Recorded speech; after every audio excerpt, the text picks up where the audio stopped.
La salle suivante à visiter dans notre circuit au musée est considérée parmi les plus importantes de point de vue historique. C'est la salle du roi fameux Amenophis IV, ou bien Akhenaton, qui veut dire ce qui plaît à Adam.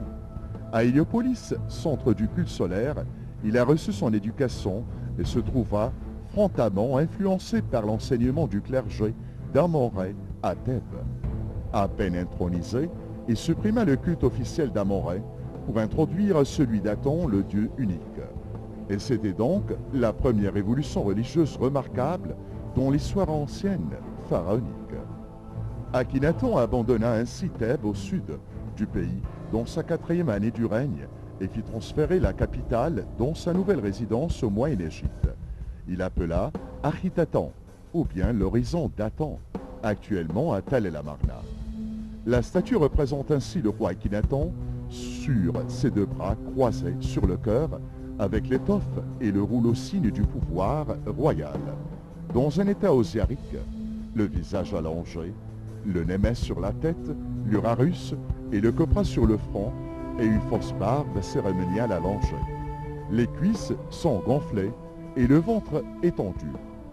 Au temps du roi Akhenaton, la révolution n'était pas seulement sur le culte, mais aussi une nouvelle école d'art a vu naissance.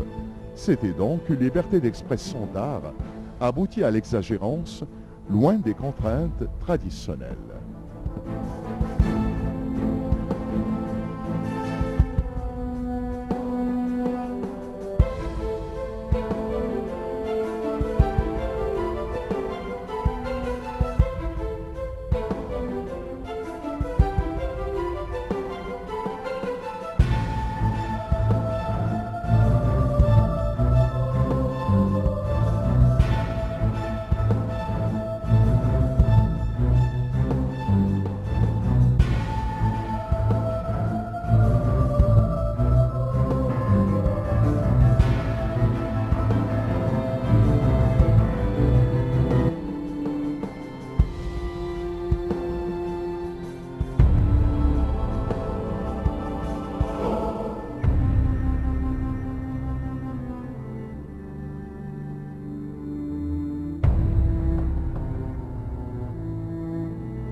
la même salle, la tête inachevée de la reine Nefertiti est exposée.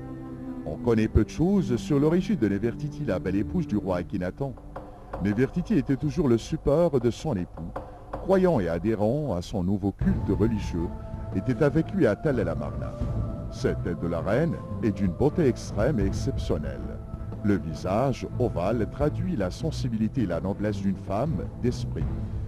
Les sourcils naturellement prolongés vers le temple, les yeux à moitié voilés par les paupières légèrement baissées, la bouche mystérieuse sont rendues dans les proportions les plus harmonieuses.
Avant de quitter le rez-de-chaussée pour monter au premier étage, on s'arrête devant une pièce taillée en relief sur une qualité de pierre très dure en granit.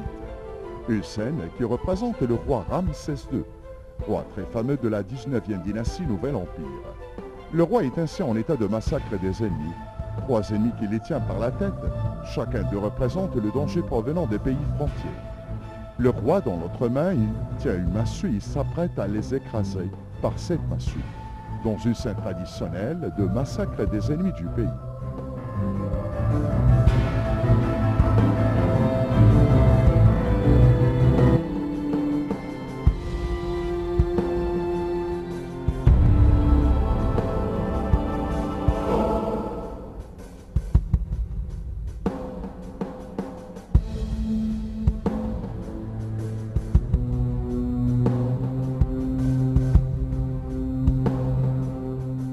Au premier étage, au musée, une salle considérée comme la plus importante au musée renferme quelques pièces de l'extraordinaire mobilier funéraire du roi Toutankhamon.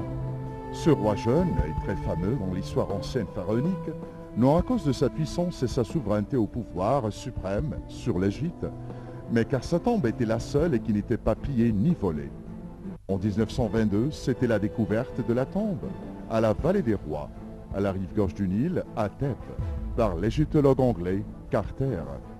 Ce grand trésor des mobiliers funéraires, trouvé complet du roi et sa momie, a en fait ébloui le monde entier.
Le masque d'or du roi jeune, Toutankhamon, était meilleur exemple de l'ampleur et l'apogée de l'artiste ancien. De grandeur naturelle, ce merveilleux masque protégeait la tête de la momie du roi. Une protection supplémentaire était assurée par une formule magique gravée sur les épaules et le dos du masque. La coiffure et les nemesses habituelles, nouées en arrière, en forme de catagon, et striées de bandes de verre bleu. Sur le front se dresse l'urarus et la tête du vautour travaillée en or et ornée de pierres de semi-précieuses. Les yeux du masque sont en quartz. La barbe divine, tressée et recourbée, signe qu'il est mort.